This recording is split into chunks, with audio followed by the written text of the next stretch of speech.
We have Oribos, Chapter 3. Various broker cartels financed expeditions to find and stake proprietary claim on Oribos. It was eventually discovered, perhaps accidentally, by an WoW cartel navigator. So again, this financing of expeditions, how does this work? So there's an even bigger question here. Yeah? Brokers are in the Shadowlands. Why do they need to find Oribos? Why is it hard to find it? This is meant to be the center of the fucking Shadowlands, where the Arbiter is that sends souls to where they need to go. Why would that not be just like a big fucking Arbiter is here sign on any map? So the problem is that the Shadowlands would be massive, right? It would be similar to the Great Beyond. The Titans, the reason they couldn't find all of the planets as easily is because of the sheer size of the Great Beyond. And one could argue that the in-between is probably just as big, if not bigger, so that's probably why it took them so long to find Oribos. That's probably it.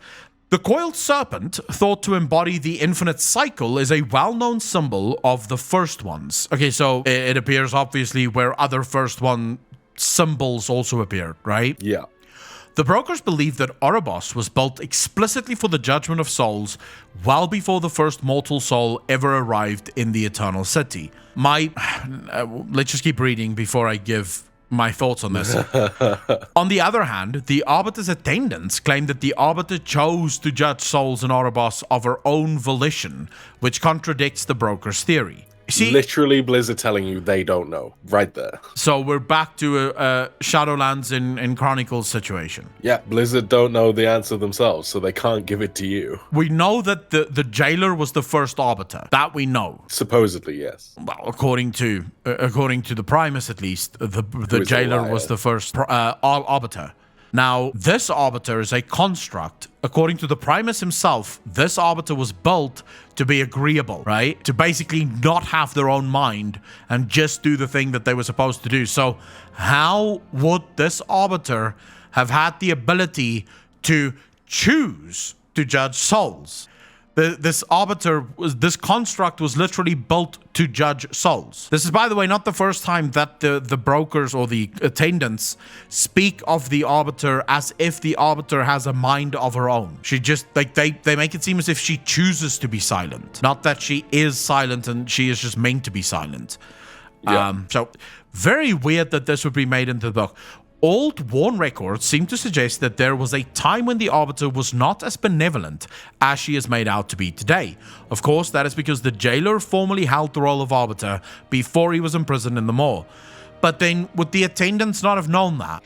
This is the question. Did the attendants come after Zoval's banishment and only part of the current Arbiter that we knew? Or were they actually part of the original retinue? I mean, we don't know. They themselves, the attendants themselves, do not know why Zoval was locked up. They don't know why he was banished to them all. They just refer to him as the banished one. So they can't be speaking about a time where the jailer was the Arbiter, because at that time they would not have been the attendants. Unless, of course, their memories were wiped, Artwick, which is it is possible that their memories were wiped. I find the whole process a little bit weird here. Like, this entire explanation here just doesn't make a whole lot of sense to me. No. There is probably another thing that could be said here. Like, let's try and quickly steelman this part. You just created an Arbiter out of the anima of someone that wanted to unmake the universe. There is a chance that your original construct did not act according to plan, right? So your original construct still were very heavily influenced by Zoval. So you had to go back and basically reprogram it a couple of times in order to get the whole let's destroy the universe thing out of the system, right? There is a different way of seeing it. Zoval's initial plan wasn't to destroy the universe. That wasn't why he was banished. From what we've just been given, the possibility that the original Arbiter, Zoval, just decided that he was judge, jury, and executioner of souls in reality is what got him banished, because the original purpose was just to punish them based on a set arbitrary thing. So, for example, you ate chicken on a Friday. You go to this part of the Shadowlands. Well, that's not fair. He didn't do anything wrong, so we need to change the system. Yeah. And then they locked him up for wanting to change the system, and now he wants to destroy it because it's all fucking corrupt. It's entirely possible. The attendants of Oribos are broken up into 3 groups: the Hands of the Arbiter, the Scholars, and the Protectors. The Hands of the Arbiters, the largest group of attendants, are responsible for maintaining the functions and stability of Oribos. The Protectors make up the smallest selection of attendants. The highest position of a Protector can ascend to is the Shield of the Arbiter. Legend has it that at least one Fate Scribe can affect the destinies of living mortals. Yeah, we kicked his dick in, right, already in Sanctum. Yeah, but my problem with this is, if the Arbiter was actually built to decide the fate of the Shadowlands, how is it that a fucking Fate Scribe has the ability to affect it? The whole purpose of the Arbiter is to ensure that souls go where they're supposed to go, to judge them. So what is the system that allows for an attendant, which arguably is just a servant, to somehow influence where mortal souls go? Does it happen at the time of judgment? Does it happen after judgment? Where does that happen? I don't know, because it says it can affect the destinies of living mortals, so it's before judgment even happens, right? Because you get judged on your death, which isn't the destiny of a living mortal. See, but this is where someone in chat, or people in chat, actually said this, and what you're not saying as well, the destinies of living mortals, Fate Scribes, they basically the ones that wrote it. They document the fate. Now, is it possible that the Arbiter doesn't so much see your life, but rather see what the scribes wrote about your life? Quite possibly. I mean, Zira says something very similar about Illidan that I know I spoke to you about the other day. That it wasn't talking about a life that was formed or a life that was destined. Yeah. The destiny is the thing. The purpose is the thing. So it's quite possible that souls in themselves are just destinies that have been fate scribed. See, but that makes sense then, why this is such an easy system to hack effectively, such an easy system to tear apart. Well, yeah, you just put a little bit of Tipex on it, write in something else, and all of a sudden you're destined to bomb Theramore instead of do something better. Yeah, like kill Jaina properly. There's definitely something to be said about that. The brokers are aware there is a rumor that claims they were once another race of beings who shunned their original name and form. Yeah. They're aware of it. They don't seem to care, though. So were they... Don't make money off it. Is it possible, right? If they're aware of the rumor, they call it a rumor themselves. So they're not buying into the rumor, or... because why would you call it a rumor? If you're writing this book, right, you're basically... Because let's remember, if we're going from a lore perspective here, the brokers are not writing this for our eyes. They're writing it as a catalog for their own things, right? They're basically cataloging their own things. So this wouldn't be a rumor. This would be a genuine claim, if you will, that they are a different race. Unless they are actually smart enough to understand that anything they write can potentially be read by others. And so the rumor that we were once something else and shun our name is still a rumor if we don't want it confirmed, or if we don't even necessarily know ourselves. Like, it's a rumor that the Big Bang happened.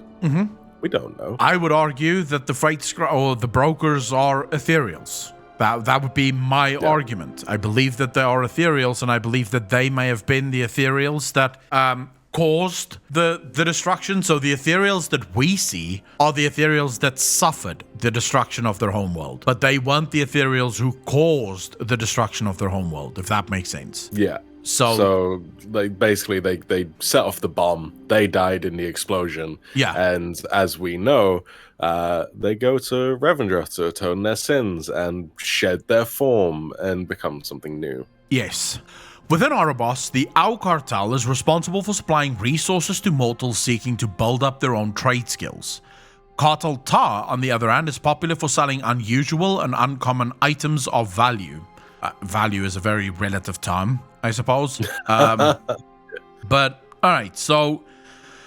Again, these cartels is very interesting to me. Actually, the brokers interest me a lot. Like, everything about them is so clouded in mystery, like so shrouded in this sort of We kind of know that something might be going on there, but we're not entirely sure what it is. And they themselves seem to enjoy the mystery. They seem fairly happy to just buy into this mystery and keep it going. But as we said at the beginning of this stream, there's definitely something behind them that should not be trusted.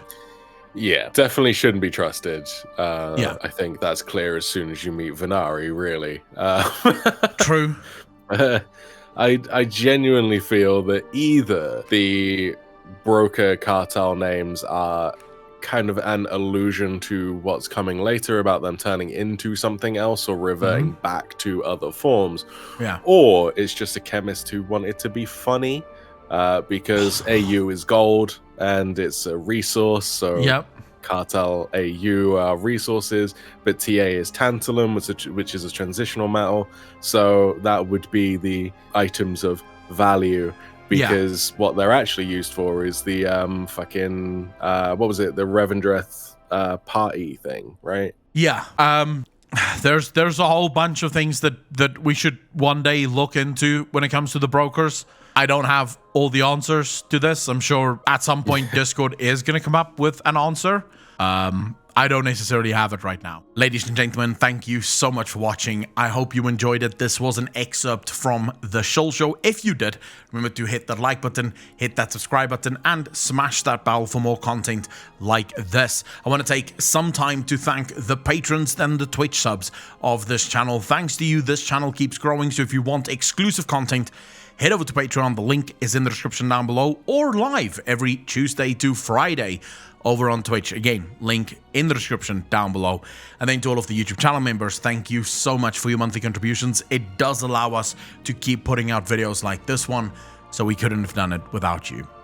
As always, ladies and gentlemen, be kind to each other, be good to each other, and take care of yourselves. As always, I will see you in the next one. Peace out, fam.